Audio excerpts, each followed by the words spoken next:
Hey guys, hope everybody's having a good day out there today, and welcome back here to another edition of Intuitive Angling. Thank you very much for taking a little time to watch the video. Today we are going to be talking about weenie worming around. I'm going to give you guys some tips and advice on how to get you a quick limit with a weenie worm, and sort of show you what to look for, and just add another technique to your arsenal here. Real quick before we get started, just a couple quick, there are daily housekeeping tips we got to get out of the way. Please, if you guys that haven't had a chance, check out our View Product Shopping tab at the bottom of the home screen, or at the bottom of this video. You'll see a thing that says View Products there, and it's some products I suggest you guys might be interested in. And one of the great ways, if you want to help the channel out, one of the best ways you can do it is just click and look on a couple of those products. We get 20 cents every time you click on one of those products, so it's a good way to help support the channel. Thank you very much. Okay guys, weenie worming. Let's talk about this. It's been around forever. I first got onto it. I got a video from, you guys may have heard of a Western angler called Don Ivino. He was sort of the father of a technique called doodling. And doodling was like the original finesse technique. He fished out a lot in California, like at Lake Mead, a lot, that type of stuff. And basically it was just a Texas rig 4-inch worm.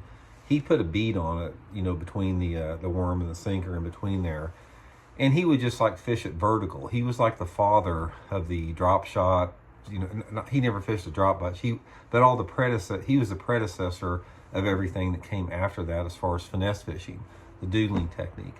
So I started using this setup here, just a Texas rig 4-inch worm, right after I saw that video that Don did. And guys, I've caught more bass than I can count on this Texas rig 4-inch worm. And this is what I want to talk about a little bit today, is when I talk about weenie worming around, I'm talking about this. I'm talking about the Texas rig finesse worm.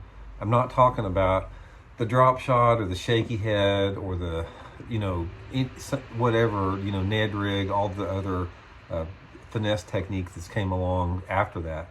Guys, I'm telling you right now, just a straight old 4-inch worm. This is a Zoom finesse worm. You can use whatever, robo worm. I used to use a Lucky Strike razor worm a lot.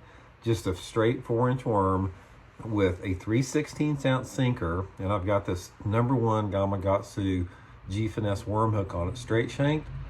And you can see I've got it hooked in the side there. You want to hook it in the side because it breaks free easier. But guys, this right here will get you a limit quicker than about anything out there.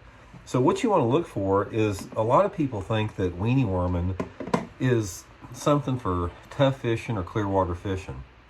And yeah, it will excel under those conditions. But I've caught a bunch of fish weenie worming even in dirty water. One of the best weenie worming days I ever had was at the James River in Virginia, practicing for the Bassmasters Classic down there, the one that Clun won in 1990. And I started using a black 4-inch worm, and I put it on like a little 16th ounce slip sinker, and I was just pitching it around those cypress trees on an 8-pound test on a spinning rod. And man, I caught a ton of good ones doing that. And I caught them at the FLW Championship at Cross Lake around the cypress trees doing it with a little black worm. Water visibility in that lake was about like that. And I've also caught them back in the day. Lake Mead used to have some 50-foot clarity in it. And I've caught them in 50 foot of water as far as the clarity. So I've caught them in 6 inches of visibility and 50 foot of visibility on the weenie worm. It's a Texas rig straight shank hook. So what you want to do on that is you want to let the water clarity dictate the color and the size of the weight that you'll have. And here's sort of my foundation with it.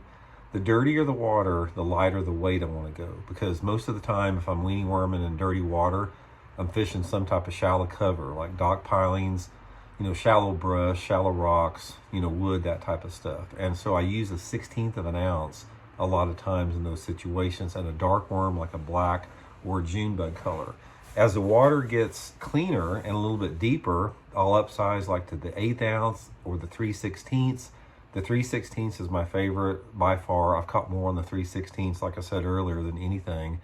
So say, for example, if I'm fishing water clarity that's 3 to 4 foot visibility, most of the time I'm using the 3/16, even if I'm fishing, you know, 5 to 10 foot of water. And then if I'm fishing really deep water or it's windy, I may go to the 1/4 ounce and no more than that. But a lot of this on there is, I'm just sort of like hopping it just like you would a jig. Just throw it out there and just hop it off the bottom. one things I can tell you about weenie worming is like they get it most of the time as soon as it hits the bottom or moving it a foot or so. If you don't get a bite as soon as it hits the water and after you move it a foot or so, I usually reel it in. So I'll work it back maybe 5 feet, then reel it in. That's the technique with that. But guys, it's a go-to technique. I don't care if you've got largemouth, smallmouth, spotted bass, whatever. They'll bite it anywhere in the country. I've caught fish literally from Lake Havasu in Arizona down to Lake Okeechobee and everywhere in between on it. And it'll get you a limit. It's what's called a limit getter. And if it's a tough day and there's a lot of fishing pressure and the sky conditions are tough and it's hard to get a bite, just put you on the Texas rig weenie worm, get your favorite weenie worm out there, and start fishing it in the same places you'd fish the bigger baits. And it's not that you can't catch good ones on it. I've caught a couple 7-pounders weenie worming around, so occasionally you can get a good one on it, but not all the time.